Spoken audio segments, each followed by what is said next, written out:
Beneath the hush of the Arctic night, when the sun had dipped below the horizon and the sky glowed with that otherworldly blue-gray twilight, the Sled dog yard lay silent except for the soft snuffles and low whines of the huskies as they stirred in their snow-packed pens.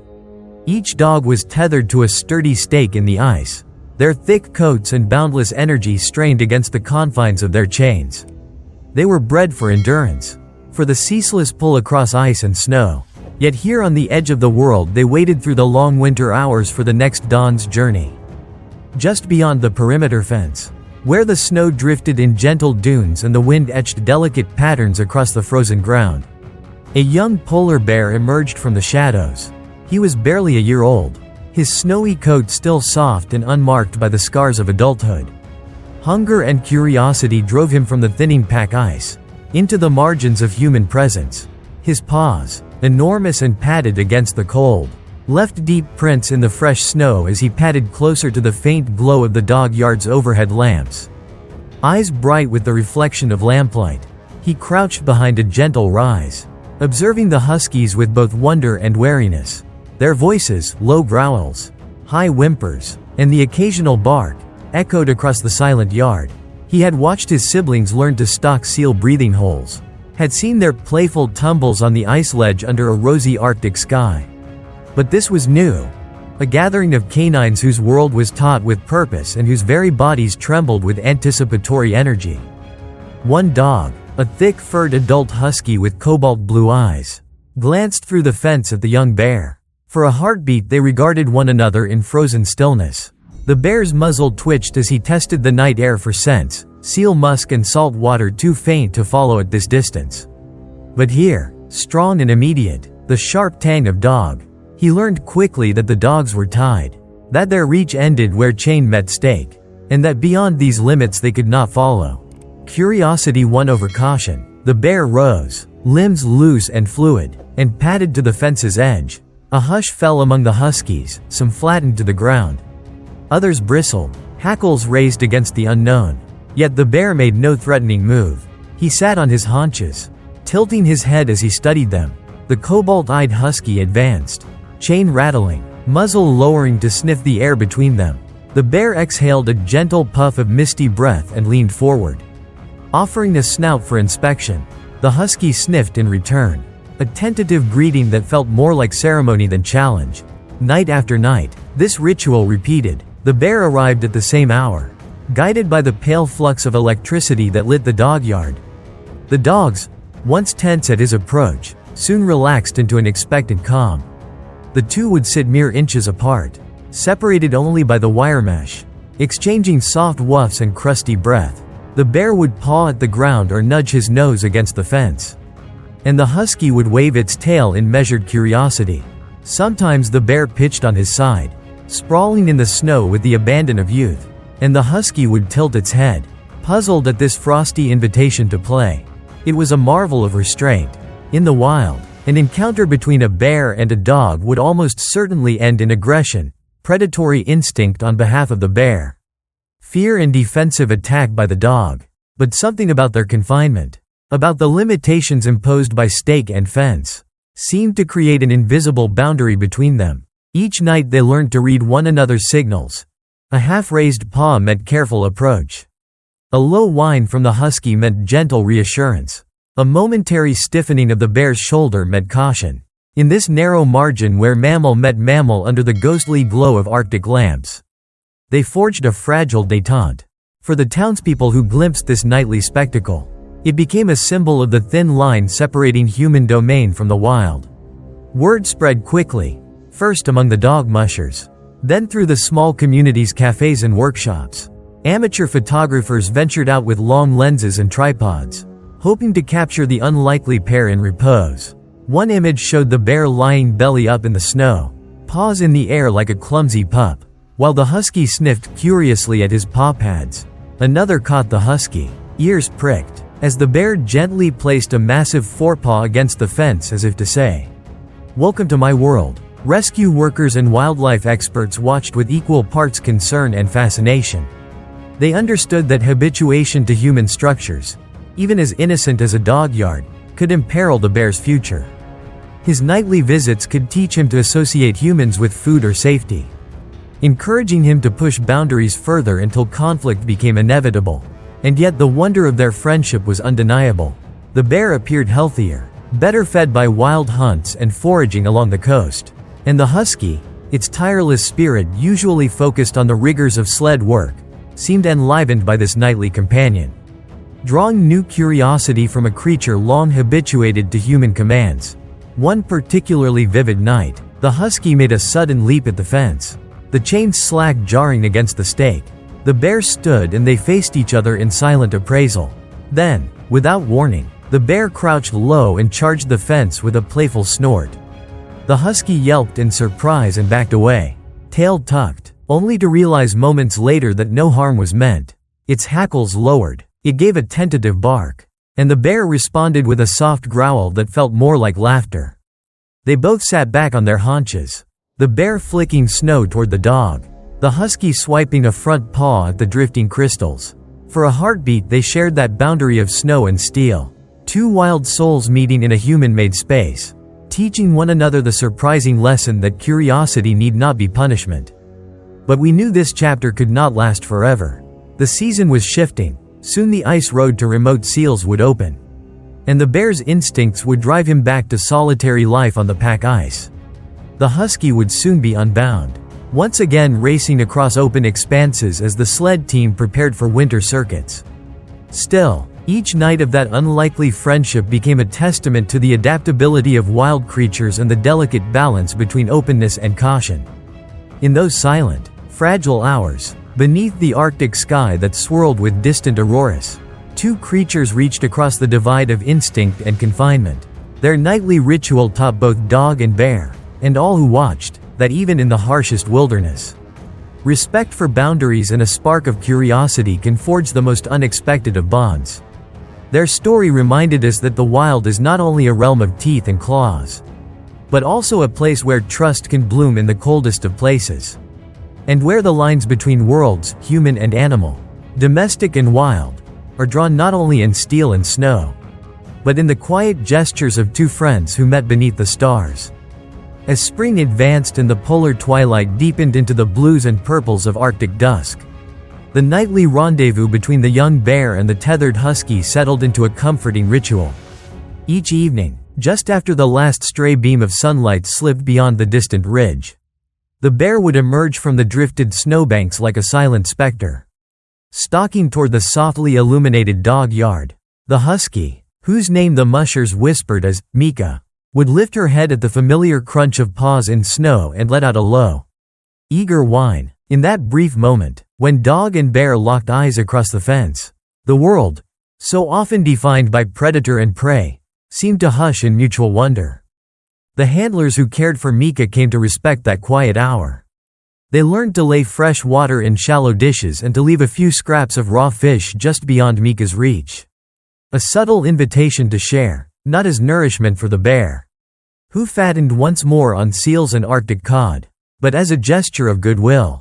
The local guide Johann, wrapped in thick sealskin mittens, once paused mid-task to watch the pair. He observed how the bear would push the fish with his snout toward the wire fence, where Mika would catch it with a gentle snap of her jaws.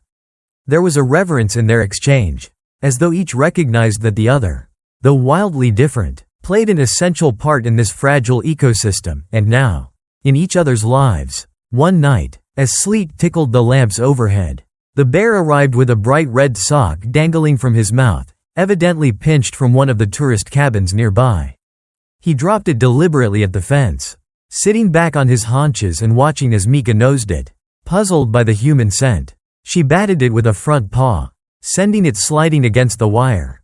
The bear rumbled softly, as if in laughter, then padded away down the slope, leaving Mika to inspect her new toy. The handlers arrived at dawn to retrieve the sock and found it chewed in one corner, the fabric torn, but otherwise intact. They marveled at the bear's gentle playfulness and the trust implicit in his offering of a human object, so often a source of conflict, now transformed into a bridge between species. Throughout these weeks, the stakes that bound the huskies became less a symbol of captivity and more a safeguard for an extraordinary friendship.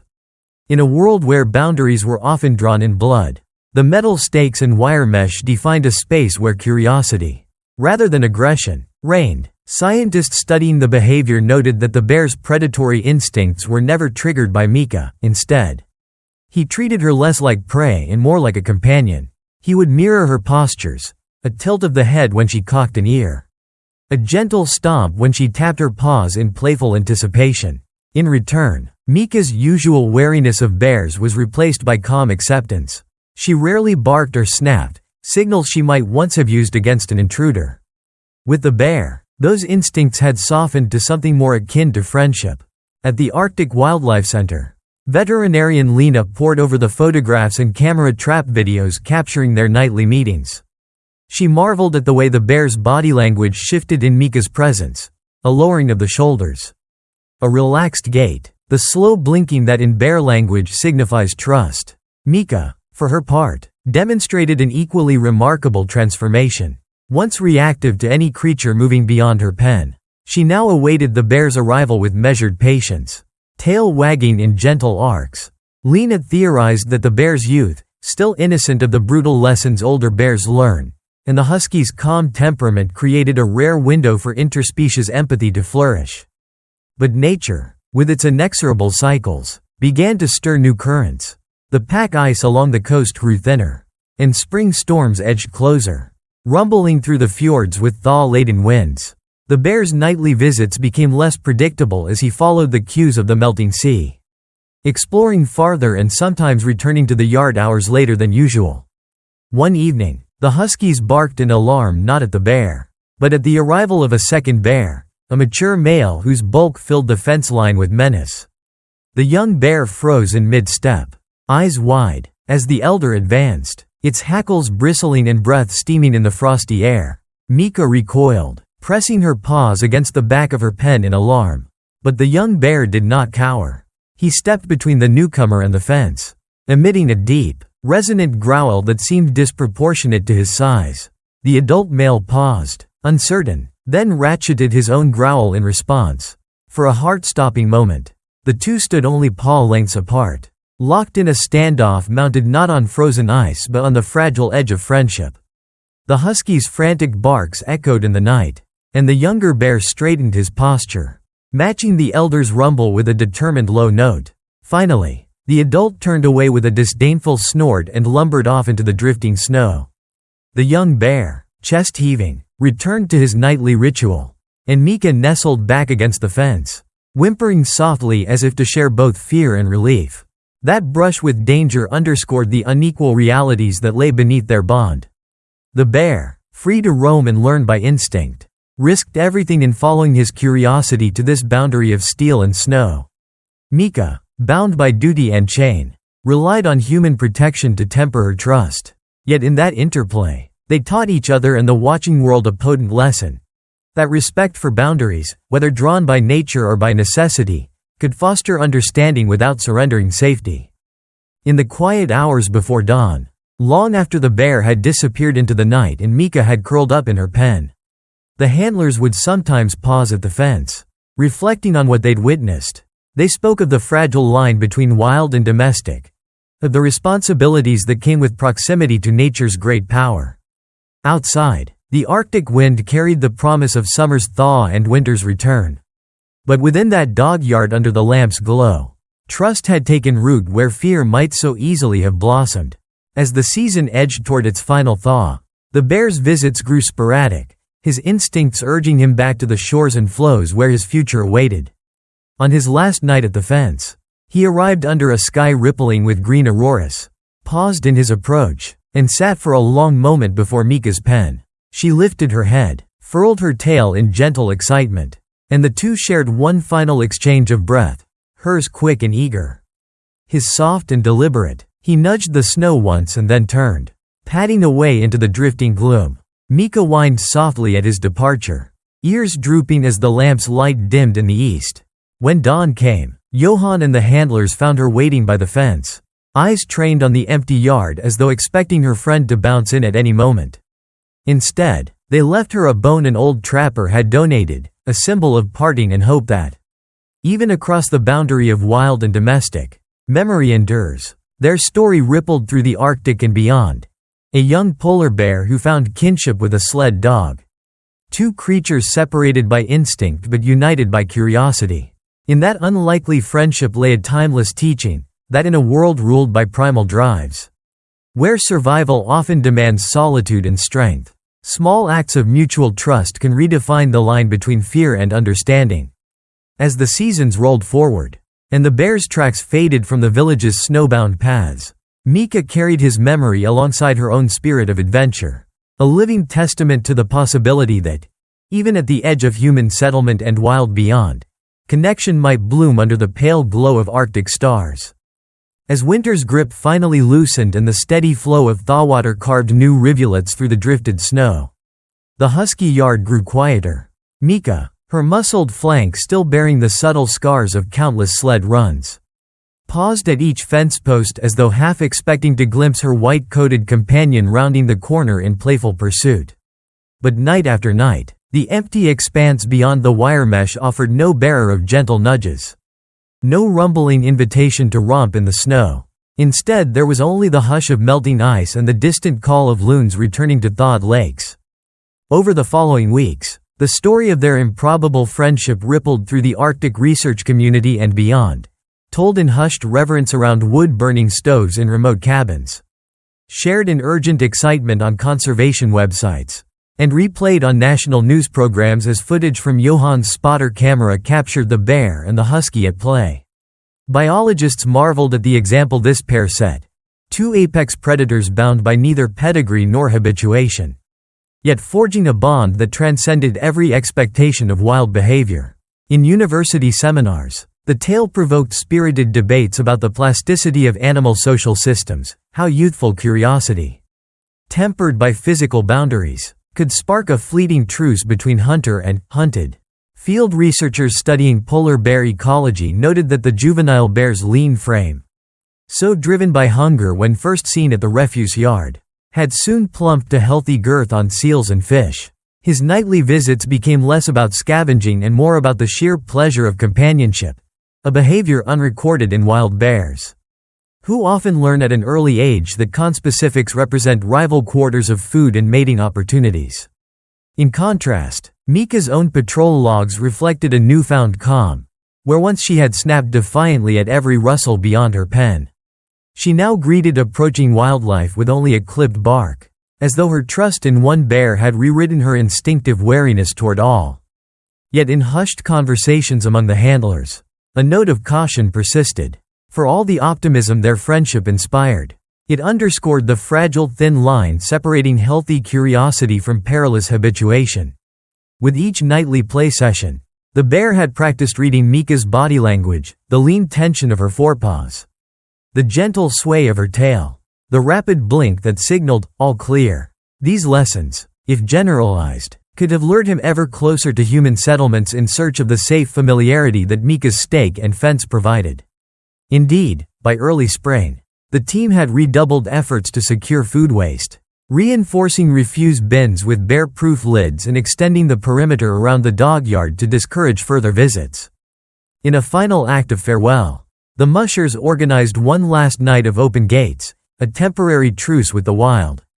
Under a sky splashed with emerald aurora, Mika was unchained and allowed to run free across the snow, her joyous howls echoing through the valley. At the same hour, the juvenile bear emerged from the tree line.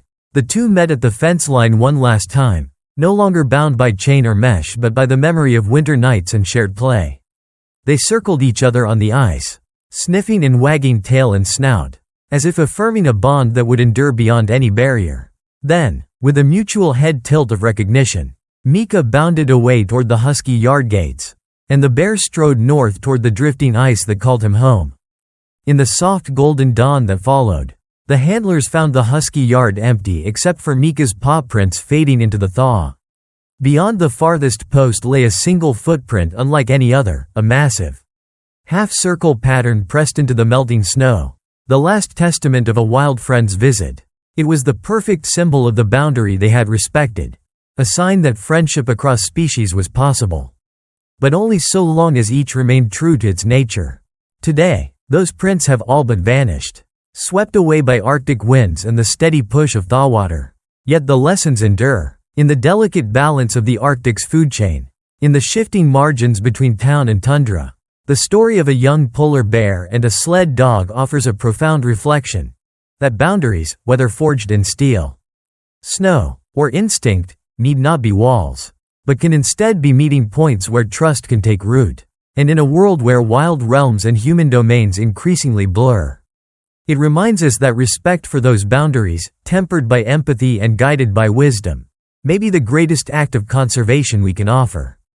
As the summer sun climbed higher over Svalbard's thawing fjords, the memory of those long Arctic nights lingered like footprints in soft snow, easily erased by wind. Yet impossible to forget for those who bore witness. Mika, the once tethered husky, now roamed free in the open air, her lean muscles rippling as she raced along the ridges of driftwood and thaw-softened tundra.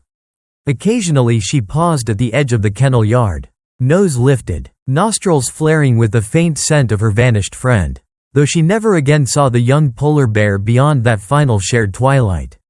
Her gaze would linger toward the north each night, as if listening for the soft crunch of paws on distant ice.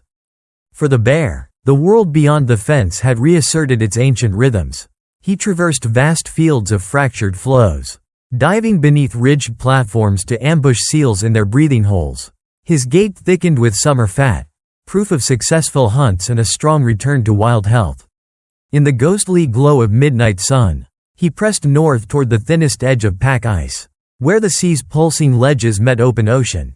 There, he learned new hunting grounds and deeper secrets of the northern sea, how to sense currents that betrayed hidden cracks, how to tread lightly on thin crusts, and how to outrun the orcas that hunted beneath.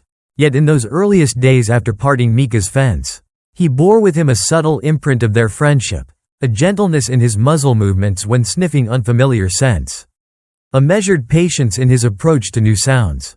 Wildlife biologists tracking his collar data noted an unusual pattern, despite the abundance of seals along certain coastal inlets. He sometimes detoured inland to freshwater ponds and tundra marshes, territory more typical of younger bears honing exploratory skills. It was as though he still sought the companionship he had found at the pen, an echo of his time beyond the predator-prey paradigm. Meanwhile, in Longyearbyen, Mika became more than a sled dog, she became a symbol. Photographs of her nose-to-nose encounter with the bear hung in cafe windows. Local artists sketched murals of two silhouettes under aurora-lit skies. Schoolchildren wrote essays about trust and boundaries in nature's harshest realm. The community organized a "Wild Respect" campaign, urging residents to secure waste, maintain safe distances from all wildlife, and recognize that even apex predators might learn trust if given reason. Mushers shared stories of Mika's calm demeanor, encouraging guests on sled tours to carry bear spray responsibly and to appreciate the delicate balance between excitement and respect. In the summer's warmth, researchers gathered to analyze the bear's survival data. They correlated his movements with sea ice satellite imagery and seal population surveys. Their conclusion: early intervention, rescue, tagging, and release had not only saved his life but provided critical insights into how young bears adjust to rapidly shifting ice conditions. His inland excursions became case studies, illustrating that juvenile bears might play a pivotal role in colonizing new hunting zones as traditional ice platforms melt. Conservationists argued that, under careful guidance and strict protocols, similar rescues could bolster shrinking populations by reinforcing genetic diversity in emerging habitats. As autumn's first frost whispered over the tundra, I returned to watch Mika at dusk. She lay on a shallow rise, nose resting on paw, eyes half closed as the sky blushed with pink and silver. Behind her, the husky yard fence stood empty, its purpose fulfilled, its posts soon to be removed. I remembered the day I watched the bear leave, stepping onto the ice and vanishing into the drifting haze.